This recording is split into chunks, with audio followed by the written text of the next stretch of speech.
여러분은 희망이 보통 어디서 시작된다고 생각하시나요? 좋은 조건, 유리한 환경, 모든 것이 준비된 곳에서 시작될 거라고 생각하기가 쉽습니다. 새로운 사업을 시작한다고 할 때 가장 좋은 입지, 가장 좋은 조건에서 시작하려 하죠. 또 새로운 인생을 시작할 때도 모든 여건이 갖춰진 후에 시작하고 싶어 합니다.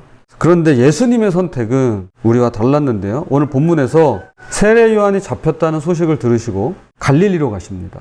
그것도 번화한 예루살렘이 아니라 변두리 갈릴리, 그 중에서도 이방의 갈릴리라 불리는 가장 절망적이고 어두운 곳으로 가십니다.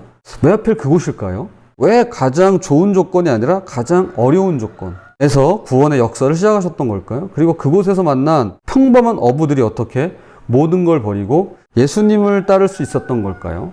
오늘 말씀을 통해서 하나님께서는 우리에게 가장 필요한 곳에서 또한 가장 어둡다고 생각하는 곳에서 가장 밝은 빛으로 역사하심을 발견하게 되는데요. 두 부분으로 함께 살펴보도록 하겠습니다. 첫 번째, 가장 어두운 곳에서 빛이 시작되었습니다. 11절 보겠습니다. 예수께서 요한이 잡혔음을 들으시고 갈릴리로 물러가셨다가 세례 요한이 헤롯 왕에게 체포되어 감옥에 갇혔습니다. 이 소식을 들으신 예수님께서 물러가셨다라고 되어 있습니다.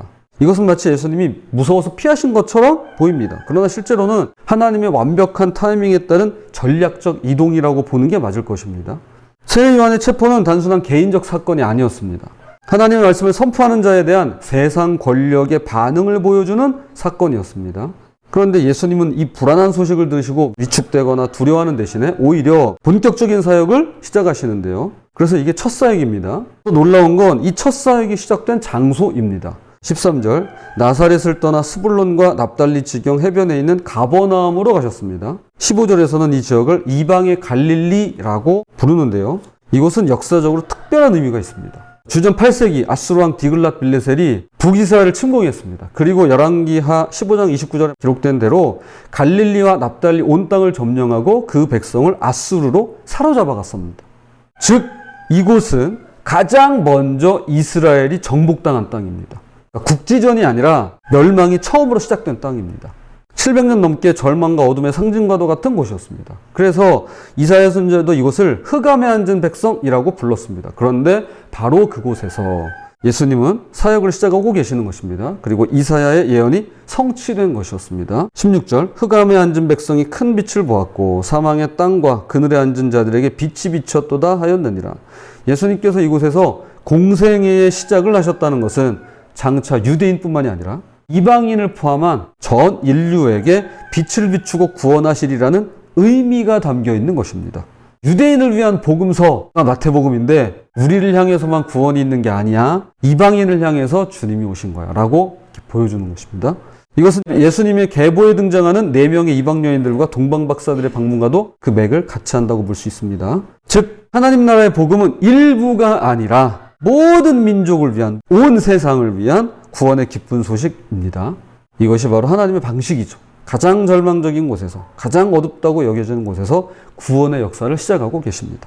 예루살렘 성전이 아니라 이방인들이 섞여 사는 변두리에서, 종교 지도자들이 아니라 소외되고 거절당한 사람들에게서 말이죠. 빛 되신 주님을 따라 빛으로 살아가는 우리 모두가 되었으면 좋겠습니다. 두 번째, 제자들의 즉각적인 순종이 있었습니다.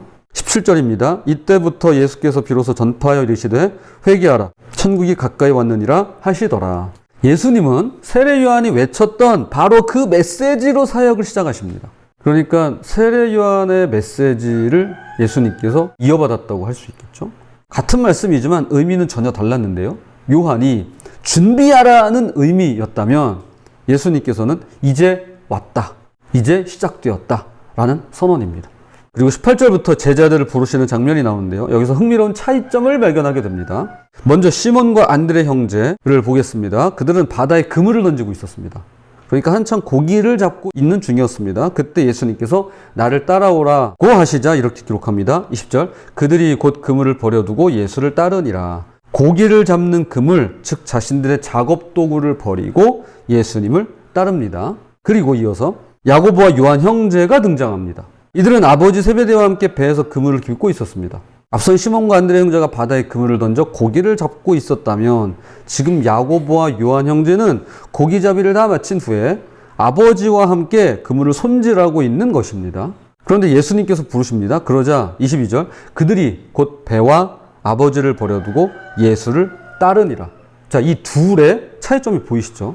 시몬 베드로와 안드레는 그물을 버려두었고요. 야고보와 요한은 배와 아버지를 버려두었습니다. 아마도 시몬 베드로와 안드레는 선주나 선장 밑에 고용된 일꾼이었을 것입니다.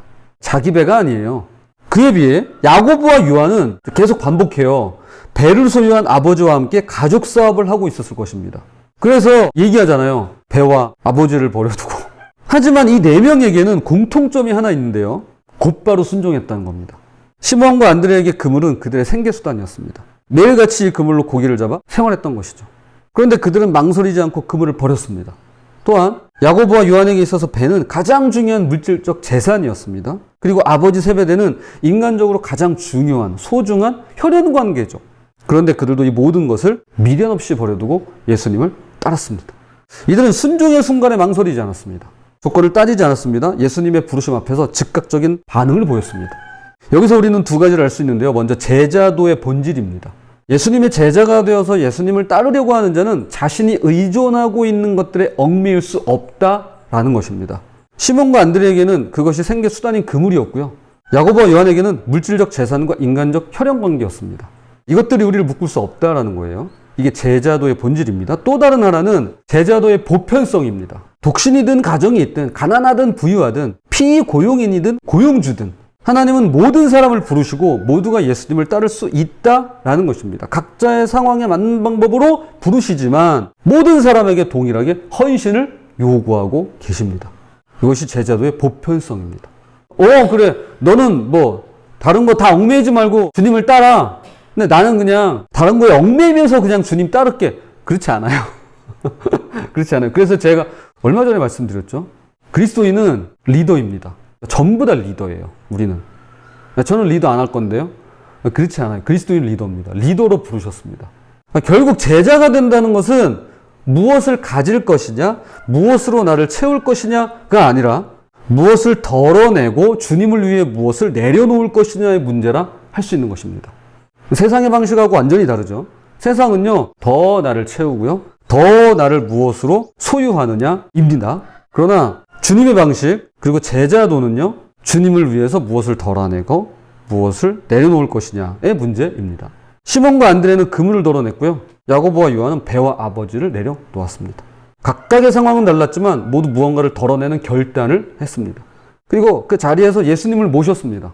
바라기는 새로 고침을 통해 버려야 할 것들을 버리고 그 자리에 주님을 모시는 우리가 되었으면 좋겠습니다. 이제 말씀의 결론을 맺겠습니다.